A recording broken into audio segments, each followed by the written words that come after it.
I'm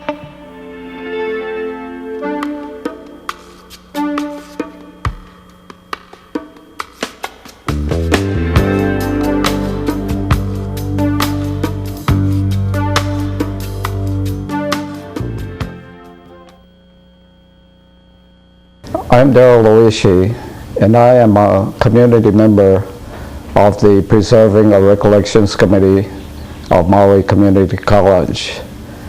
This morning we have as our guest Dr. Aquilizan, who will share with us his recollections of his life history. Doctor, please tell me your full name. Well, I am Hilario Aquilizan, and I was born in the Philippines in the town of Ballesteros, Cagayan, in the northern part of Luzon, in the province of Cagayan, in October 21st, 1927. And I have 10 brothers and sisters. There were eight boys in the family and 3 girls. And we were born in different towns because my parents were assigned to different places in the Philippines during their professional life. So we had to go with them. And we went to school where they were assigned because both of them were teachers. Dr. Aquilizan, you said A, Hilario A. What does the A stand for? In the Philippines, we always carry our mother's family name, and it is Arawag. My mother was formerly Miss Rosa Arawag. And what was the name of your father? My father was Francisco A. Aquilizan, and the middle name is Asuncion. And do you know where and when they were born? Yes, my father was born in 1891. And so he was born in another province in the northern western part of the Philippines, Ilocos Norte. And my mother was born in 1896 in the province of Cagayan and the town of Abulug, an old town. You previously said that they were teachers. That's right. Now, how did they become teachers? Well, my father was one of the early graduates of the early product of the first American educational system, which they were promoting in the Philippines at that time. And they established a teacher's college in Manila called Philippine Normal School. And after graduation, he was made to choose whether he wants to be assigned in the southern part of the Philippines, which is Mindanao, or in the northern part of Luzon, the province of Cagayan. And he chose to go to Cagayan because of the proximity to his own hometown. And there my mother and father met because my mother was teaching them. And my father was assigned as a principal's supervisor of the schools. And during those days, they assigned them to towns with a population of about 35,000, and maybe 2 or 3 towns at a time, including the barrios. When you say barrios, the villages around the town, which is part of the town itself. Now, you said you had quite a number of brothers and sisters, and I think you said 8 brothers. That's right. And 3 sisters, and including yourself, how many in the family? 11 in all. 11, and we have a picture here, and can you talk a little bit about this picture? This is during my graduation from the medical school. And this is just a partial picture. Not all my brothers and sisters were here. This is my niece and the other niece here, and that's my uncle there. And we were 8 brothers and 3 sisters, and we all went to college and had different professions after that. And my sister here is now living in Toronto. He's a pharmacist. And these two brothers of mine here live in Australia. One of them is an agricultural scientist. He was at the East-West Center. I think it was 1962 to 63 when he was here. And my brother over here is a lawyer. He just retired as a judge, a criminal court judge. This is my uncle, my only living uncle, and he now lives in Toronto. This is my mother, and this is my father. And my brother over here passed away. He was also working for the school as an auditor. And we have here another picture of your mother. And can you tell us something about this picture? This picture was taken, I think, in the early 50s. And my mother was honored in the region where we were. And he was named the Outstanding Mother of the Year when all of us were already graduated.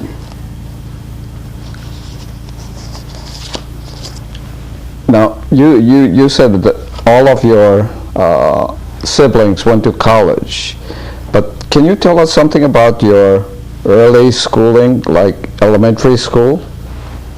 During our days when we were young, first of all, as far as I remember, it's what my older brother and me only in the family, and my sister. And when my brother started going to school, he was older than I was, I went to school with him because I didn't have any playmate then. So they sort of went along with him until he was the third grade. And I became a regular pupil in a way because I was learning with him and with the other pupils. But when we were after reaching third grade, they demoted me back to first grade because I was underage during those days. And the way we went to school is that whenever my parents were assigned to different regions in the province, we had to go along with them and studied in public schools. And my elementary education is sort of done, or I achieved my elementary school education in different towns in the province. So I didn't really have a very close relationship with the other pupils in the other towns. So if you think about close friends, we had acquaintances, but after my parents' assignment, we transferred to another school again, so we lost contact with our friends then. What about high school? In high school, my aunt, who was with us, convinced me to go with her in another province. That's the next province, Isabela. That's about 100 miles away from home. And I started there as 7th grade, and I studied in a farm school where they taught us farming, animal husbandry, poultry and swine, and anything about agriculture, horticulture, agronomy. And after graduation, I moved to the provincial high school. During those days, high schools were located only in the capital cities of the provinces. So it was convenient for me to go to the provincial high school because my aunt lived there in the capital city of the other province.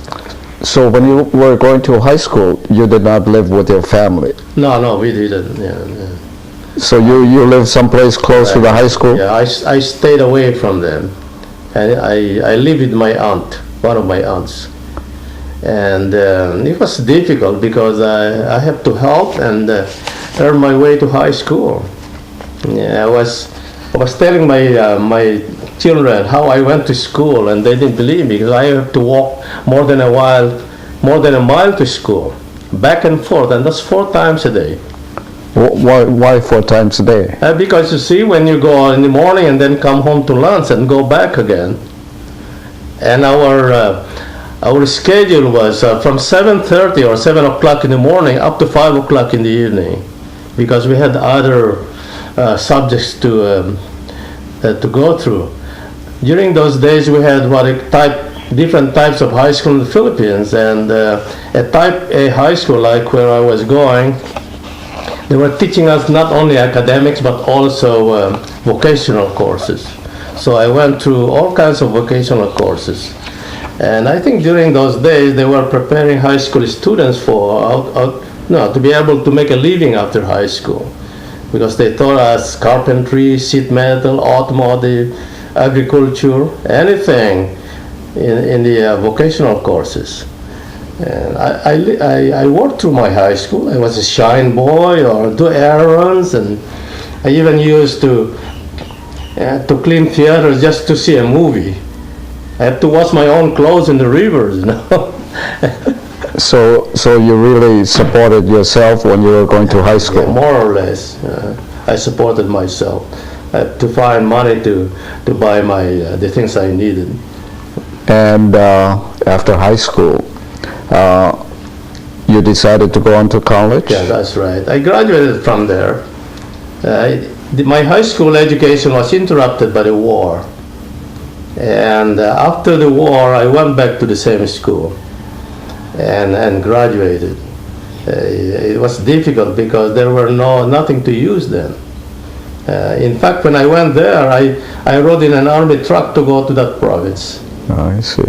Just like hitchhiking. Uh-huh. And then when I reached that place, I found out the school was open, and I enrolled, and not even having anything, just my clothes on my body. And where did you live then? I lived with my aunt again. Oh, I It was see. difficult then because there was not much to eat or to use. In fact, I was using the same clothes on and on. When it gets dirty, I just go to the river and wash it and dry it on the stones, hot stones. And when it dries up, I put it on again. Right there and then? Right. When I just swim around until it dries up. When half dry, I put it on and it dries up on my body. I didn't have shoes. I used to make my own wooden slippers. And I didn't wear long pants until I graduated. And the outfit I used when I graduated was borrowed from my neighbors and my uncle. I had to roll them out. I looked like a clown when I graduated. At what age did you graduate from high school? I was 18 to 19 years old when I graduated. And during those days, it was difficult to move around because there were very few good transportations after the war. And the roads were not good, and transportation was very scarce. So I graduated without my family, except my sister, who came very late. And I didn't have anything to wear. I was telling this to I used to tell this to my children, and they didn't believe it, that they say I look like a clown. I borrowed all my outfit. And when I graduated on top of my class, and when it was time for me to deliver my valedictory address, the people were shouting, and I thought they were cheering for me, but they were laughing because I looked like a clown. But anyway, I ignored it because I thought, yes, I'm better than my classmates. They have good clothes, new clothes, and new shoes, and here I am. Look at how I look. I said, I'm sorry, but I didn't have money to have a picture taken during this day, so I don't have any picture during my graduation from high school. Now, after high school, what did you do then? Well, after high school, I was kind of a limbo because I wasn't quite sure whether my parents were ready to send me to college or not. And most of my relatives and friends, they were urging me to go to college because I had a scholarship anyway, because I graduated on top of my class. Mm-hmm. So I was not decided to what course I wanted to take up, but in my mind I wanted to become an engineer because that was my first love. But one of my friends, who was also an officer of a school, convinced me to go into medicine because there were very few doctors there. Most of the doctors who were who were practicing during the war. Most of them died, and we needed medical doctors to help in the community.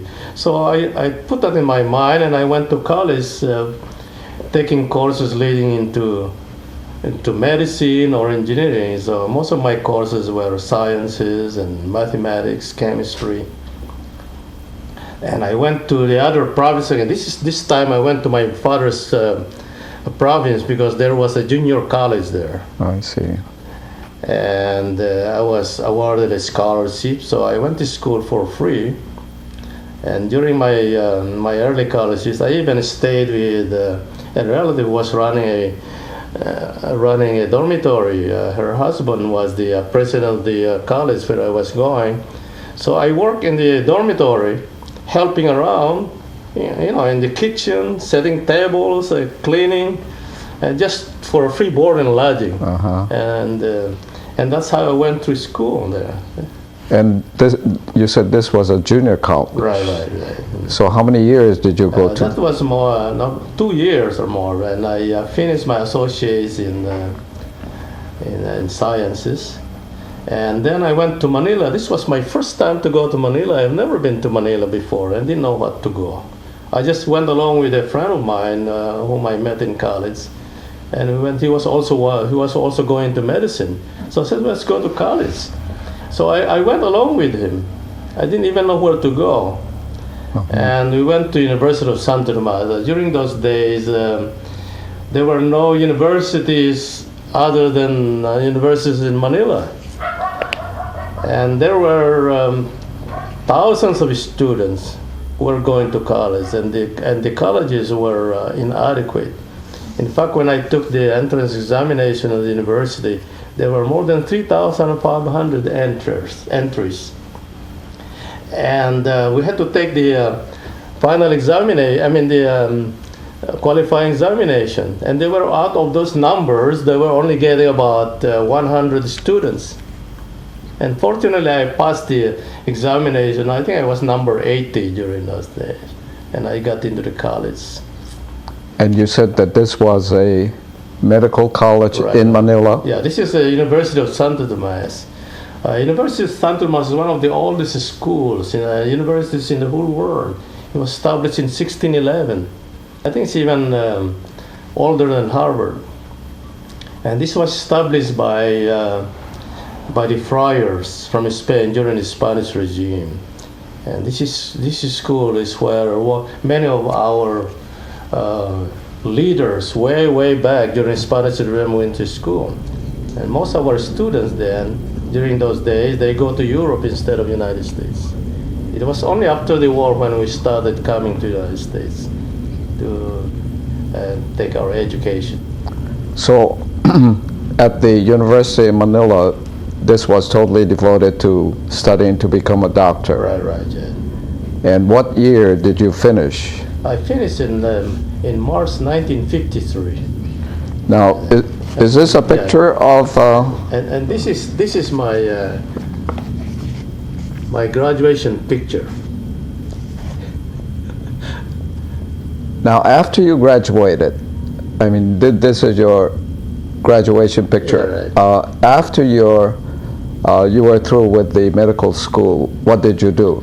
Well, when I finished the college, I went home, and I practiced there. Went home, way in the northernmost part of the Philippines, my hometown where I was born. And my parents were living there already, and my father was was assigned back to that town, and I was still in school. And when I practiced, it was real rural medicine. I had to walk miles just to see one patient. Despite of me I established my office there. It was the first medical office in town. And if you want to see a patient, you have to walk because the transportation is hard. If not, I started riding a bicycle just to make house calls. How long did you have to walk? Oh, sometimes a half a day. Just to see a patient. Just to go and see one patient? Right. And sometimes I even deliver babies way out in the villages. I have to carry 2 bags medical bags full of my instruments.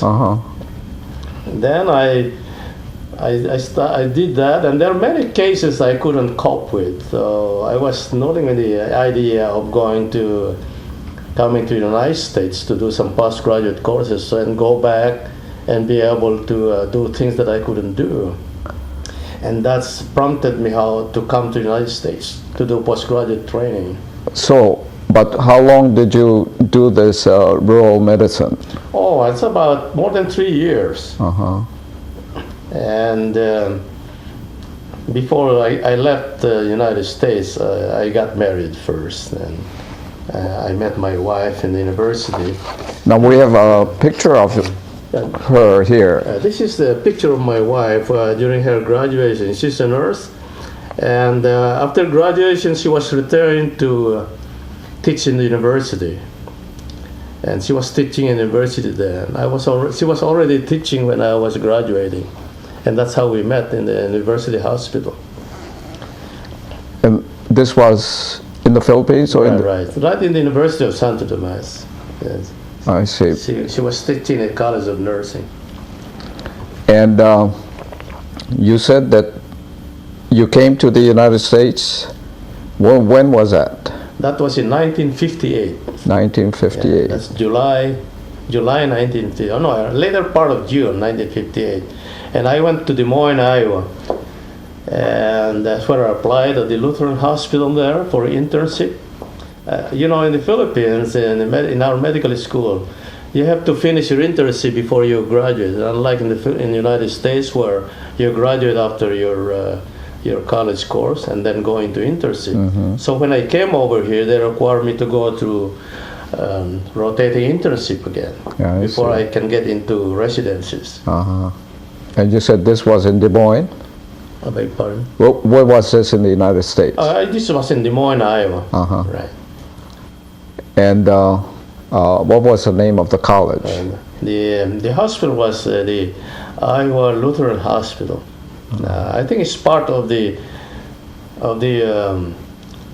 chain of training hospitals now in Des Moines. And after that, I went to Rhode Island at the Pawtucket Memorial Hospital, the suburbs of Providence, to do my general practice residency. I see. So after Des Moines, but were you fully certified as a doctor? No, I was already a doctor. No, I didn't. I was still going through my training. I see. And after that, my wife followed to the United States because she was given a grant to go to New York University to do postgraduate courses. So she was staying in New York while I was staying in Rhode Island. I see. Then after my residency in general practice, I moved to New York and New Jersey to do general surgery. And I went through general surgery residency after that. Now we have a picture here of your wedding. Now where was this? This was in Manila. My wife and I got married in 1955, April of 1955. And we got married at our university chapel. So this was before you went to the United States? Right, yeah. I see. In fact, before I went to the United States, we had already 2 children. Oh. And when I left, I never saw my children until after 7 years.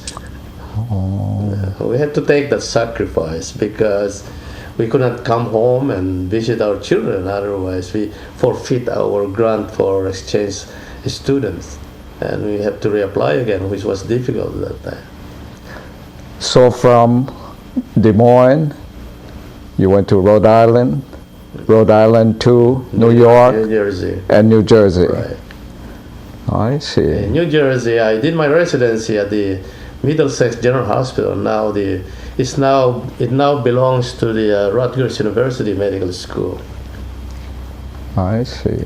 And where did you practice in the United States? I mean, other than those locations. When I was doing my residency, I was involved in at Montefiore Medical Center, where we were doing pioneering work in open heart surgery during those days.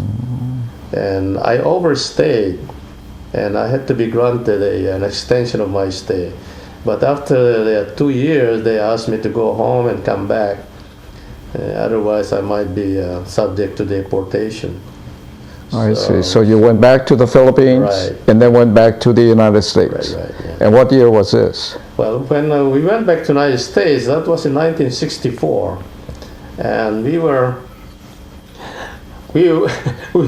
worried then because we didn't have money to go back home, because I started at $45 a month as a intern, and then about 120 something as a resident, and we didn't have money to pay our fare. So I moonlighted at Princeton University under cleaning, and when we saved money to go home, and we took a tramp boat from New York through Panama Canal and all down to Manila across the Pacific. Now, how many days did It this? took us 30 days. 30 days. Right. I see. And that was a Trump boat. No, we didn't see any island after Panama. Only the seagulls. And during this time, you were already married. Yeah, right. And what about the children? We had our 2 children were left in Manila, and they were under the care of my sister-in-law. I see. And when we arrived, they were already, my boy was already in the 1st grade, and my older daughter was already I think she was already in the 3rd grade at that time. So you went back to the Philippines, and you said for about 2 years?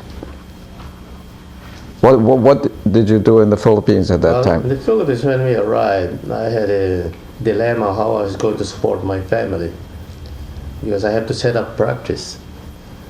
And I decided to set up practice in the town of my father, that's in Ilocos Norte, another province, where the hometown of President Marcos was. Uh-huh. And because we didn't have money to support my family, my wife went back to the university to teach while I was setting up my practice. And she was in Manila. Right. And I was in a province. That's about 350 miles away. Uh-huh. So during that time, my practice was growing, and I was already, making a living enough to support my family. So I asked my wife to come home to help me out, because I needed a nurse to help me out in the office. And that's how we stayed. And we stayed in the Philippines for more than 3 years before we decided to get out from there, because we didn't feel comfortable with the political situation. I see. And we went to Guam. And what year was this? It's 1968. And when we went to Guam, we were employed by the government of Guam to be staff members of the Guam Memorial Hospital. And we stayed there. I was the vice chief of staff and chief of clinics at the hospital. And then after 4 years, at that time they changed our status already to permanent resident in the United States. And after 4 years, we tried to move on because my children were growing. And our problem again is how I'm going to send them to school, because the University of Guam was not very adequate for them to get an adequate education. How old were the children in Guam? My children, we already had 4 children then. I see. Angela was born, the youngest was born in the Philippines, where I was practicing. And during the time when Marcos became president. And when we were in Guam, our youngest was 1st grade, and our oldest was already I think sophomore in high school. I see. And the schools there were good, the high schools were good high schools. And then when we thought of moving out again from Guam, I applied to Oklahoma University and Iowa University, and I was accepted in both places, and I chose to go to Iowa because I'm more familiar with the place when I took my internship. And on our way to Iowa, we stopped by Maui, And we were convinced by the late Dr. Romero and my cousin, Mrs. Maria Gomponia, to stay on Maui and practice instead of going to university.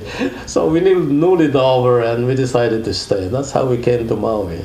And what about the obligation to Iowa? It was no problem. I wrote them back, and I also called that my plans has changed. I see. And I told them I was sorry about it. And Maui was just a stopover at that time. Right. Our things were already in San Diego, so I had to recall them back to Maui. I see. And it was through the influence of primarily Dr. Romero. Dr. Romero. Yes, he needed a partner to practice. Oh, and he was already here and practicing. Yeah, he was established already. I see. Because he started, I think, in 1965 here in Maui. I see. He was the first Filipino doctor here. And you said this was 1972. We came on Maui. It was July 23rd, 1972. I see. Now, we have a picture of yourself and your wife. Now, you know when this was? This was taken after we arrived in the Philippines. When I established, this is taken in my office that I established in Ilocos Norte, Bataki, Ilocos Norte. And when she arrived, she came back to the town because I needed a nurse, and this was the early picture we took. I see. And you said that when you started here on Maui, you partnered with Dr. Romero. Right, yeah. Where was the office? Yeah, down at Market Street, the Maui Medical Arts building there. And that was his office there. And I practiced with him for 2 years, I think. And I decided to move on. I joined Dr. Wihar and late Dr. Mirzai in their practice as associates because Dr. Izumi, the late Dr. Izumi, was retiring. I see. And I took over his place. And he was one of the pioneers here, medical practice on Maui, Dr. Izumi. Remember Dr. Izumi? And how long did you practice on Maui? I practiced about 26 years. I see. About 26 years. I see. Before we retired. Okay. Now we have a picture here, a more recent picture of your family. Can you talk about this picture? Oh, this was taken when we had our 25th wedding anniversary. It was just a family affair, so we just went to church to renew our vows. Just the family and us and ourselves. And can you talk about the children there? We have 3 daughters and a son. Maria, our eldest, and next was Rolando, our boy, and then Annabelle. Annabelle was born in New Jersey, and Rolando and Marie were born in Manila at the University Hospital. And Angela was born in Bataki, Ilocos Norte during the time when Marcos became president. I see. And this one is a very similar picture a little later. This was our family picture. We decided to go and have a documented family picture when we were here. So they were already in high school when these pictures were taken.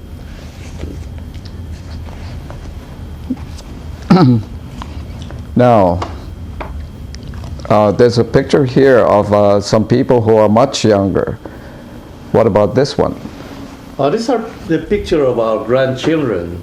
Right now we have 8 grandchildren. And when this picture was taken, one was not born yet.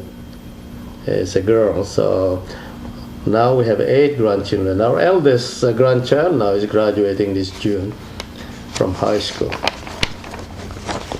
So the one that's graduating from high school is this one here? Yeah, this one here. Yes. She goes to Pearl City in Honolulu. I see. And the other children, where do they live? These other grandchildren here, they are in Portland, Oregon. And my children were married there. That's why they got stuck when they went to college. I see. Now, here's another picture of Yeah, this was our family picture. It was taken in Oregon, in Portland. And this is, I start from Marie. This is our eldest. Her husband is an internist. He practices in Honolulu. And this is Rolando. And Rolando went to college at the University of Portland and met his wife there. His wife was teaching. Rolando took communication management, and then the other year he went back to school, and now he's taking architectural design. And Annabelle went to Portland University too, and she's a teacher. She teaches kindergarten and elementary school. And Angela went to Gonzaga University, where excuse me. And this is Brad, Annabelle's husband. She's an accountant. He's a CPA, and this is their son Benjamin. And Angela went to University of Gonzaga, where I met her husband there. He also is from Portland, and that's why all our children are in Portland. I see. And her husband is a business graduate majoring in hospital administration, and he now works in a hospital. Dr. Aquilizan, this is really a great picture. Now, in terms of your family, if I may change the subject very briefly, your parents, what kinds of values did they pass on to you? Well, when it comes to values, we had family values that were inculcated by our parents, and one, the prime and foremost is education. They emphasized to us that education is very important in life, and also courtesy and respect for elders, and also labor, the dignity of labor, because during those days we got to work not only to make a living but to help in the house, in the family. We are a very close-knit family, just like any family during our younger days. And we had to work during summer times. We didn't have regular jobs like kids out here where they earn dollars. No, we were not paid for that. We just had to work and pull our work to earn a living and save as much money we could, especially during summertime. During summertime school breaks, we had to earn more money to help us to go to college and pursue our education. And with your children, are these the kinds of values that you pass on to them? Yes, that's we same. We taught the same thing to our children. That's why our children were, I don't know, whether we're kind of different from other children over here, because they don't hang around places. They have duties to go to do in the home, to clean, wash clothes and everything. They had assignments to do aside from their schoolwork, and some extracurricular activities. We send them to learn hula, piano, or guitar lessons, whatever they could learn, not because we wanted them to be experts in those lines, but as a sort of discipline for them, to learn responsibility for themselves. And that's how we taught school. Also, the church also is important to us, religion. And we go to church regularly on Sundays, all of us. And we also carry on the tradition of saying grace before meals, which they carry on with their children. They do the same thing. And I'm glad they are teaching their children the same values that we taught them. I see. And your children, I heard that you say one of them, or maybe more than one, went to the University of Gonzaga. I beg your pardon? The school that one of your children went to college on the mainland. Was it the University of Gonzaga? Yeah, only Angela went to Gonzaga University, and Annabelle and Orlando went to University of Portland. Marie, who is the eldest, went to UH. I see. And she finally decided to go into nursing, so she graduated as a nurse there. But the kinds of values that you believe in, you try to pass on to your children. These are the things that we try to inculcate into their minds, that we have to live the way we were, not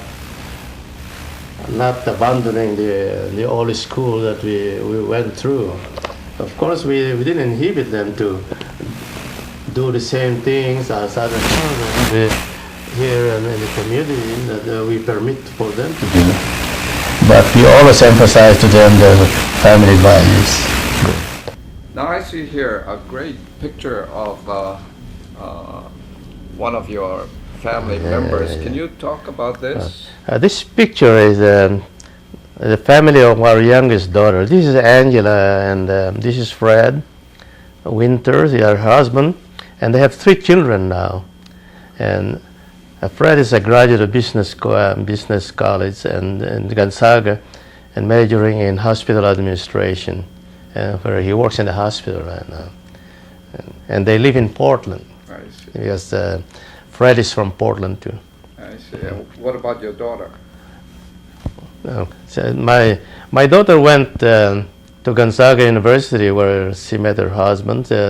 She took biology sciences, and she was working for a research company on environment.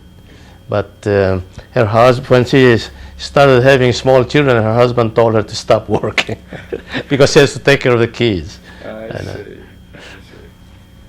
So in total right now, how many grandchildren do you have? We have 8 grandchildren now. Oh, that's great. Well, we have grown. Now we have here a nice picture of yourself and Mrs. Aquilizan. Oh, this picture was taken during our retirement in July. We retired in July 1998, July 31st.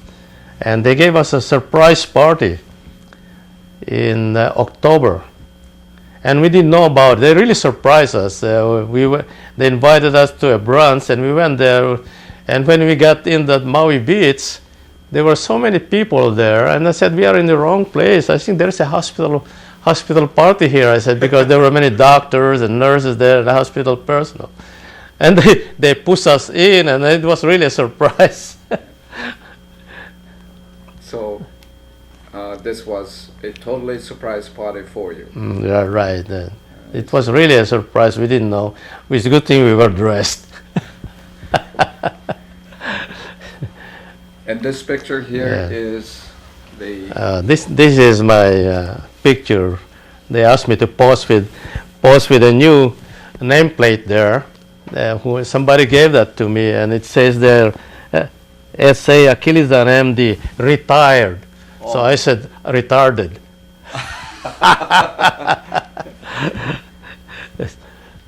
So it says retired. Right. Yeah. Now looking back through your total life, Dr. Aquilizan, now that you're retired, what are some significant things that come quickly to your mind?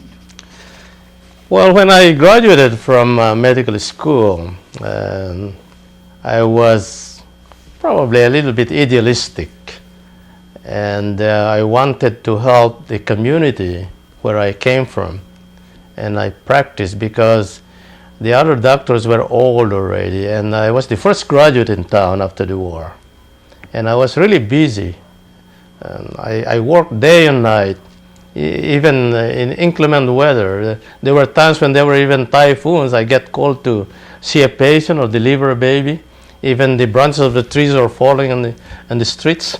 I used to go there, or crossing cemeteries, or crossing rivers and creeks. I used to hold my bag up with the water up to my neck just to cross the stream to see a patient. Yeah, way out in the barrios and miles and to see a patient. And my object then was to educate the people medically to seek medical attention, because during those days they resort to quackery and some other spiritual way of healing, and a lot of young kids and even babies, they die early, and malaria was very rampant. People die of malaria, and tuberculosis especially after the war. After the war, the tuberculosis was rampant in the Philippines. And the statistics shows that during that time that every 3 minutes, one Filipino dies of tuberculosis. And it was really horrible to see people very sick, coughing out blood and emaciated. It was pathetic. And I worked really very hard, day and night. I didn't know when to sleep or eat. And sometimes I even don't eat or sleep all night during those days. I see. And insofar as your life today, you said that you're retired. What do you do now? Well, I'm doing a little odd jobs, many things I can put my hands on. Such as?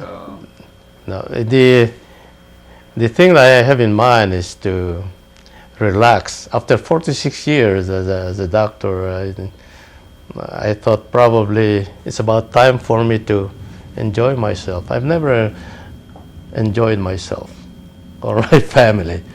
I see. In fact, my children, I don't think I know them very well, nor they knew me very well, because I've always been out day and night.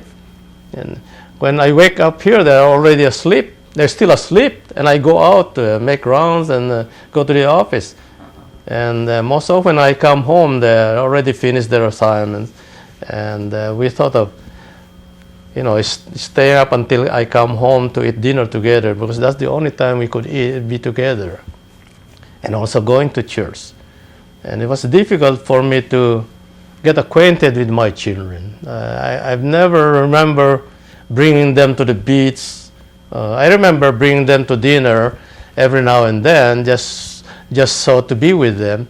But very often when we go out to dinner, my beeper beeps and I just leave them in the restaurant and then go again. When I go back, they're already finished. And that's how my life was.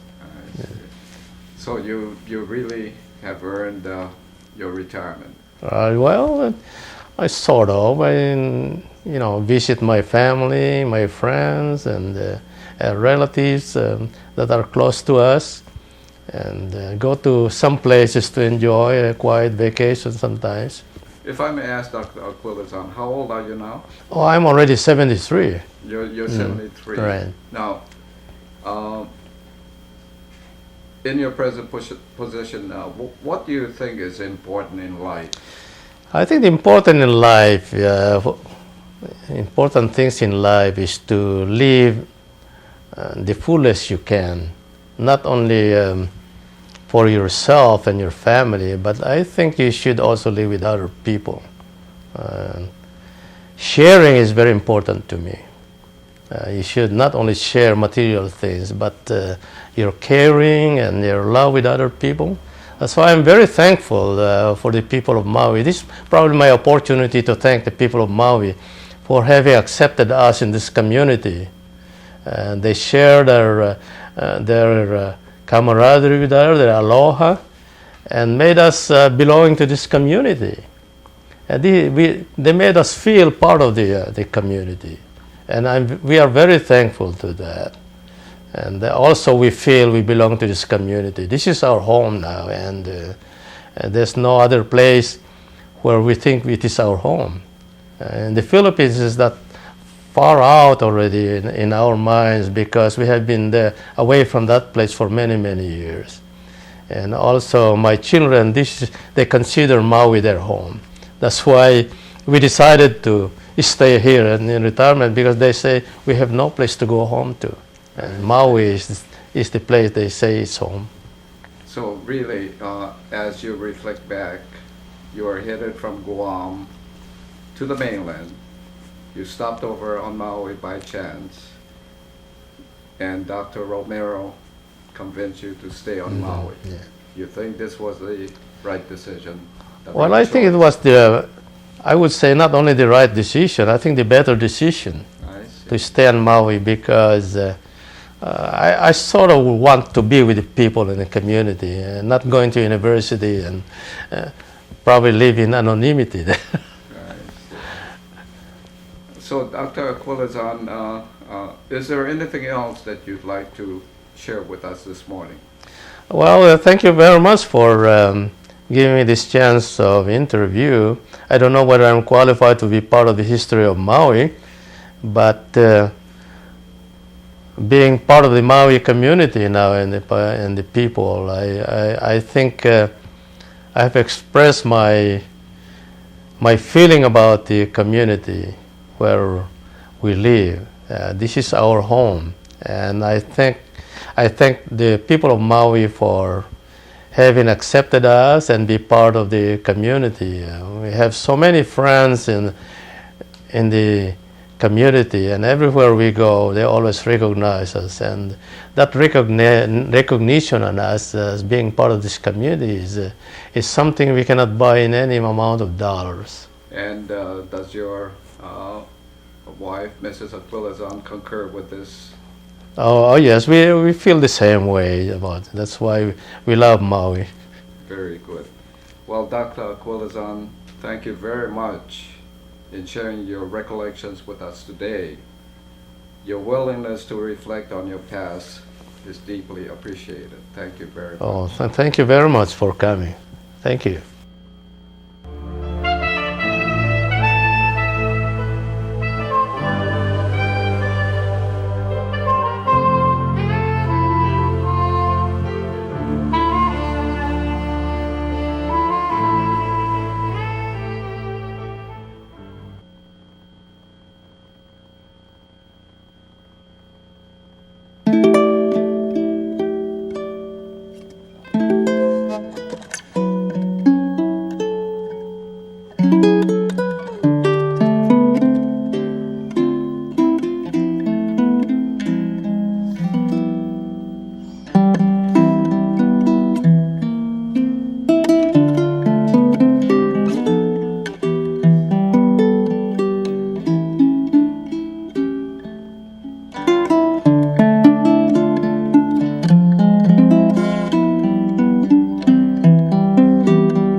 School had just opened. It was called the Maui Standard School at the time.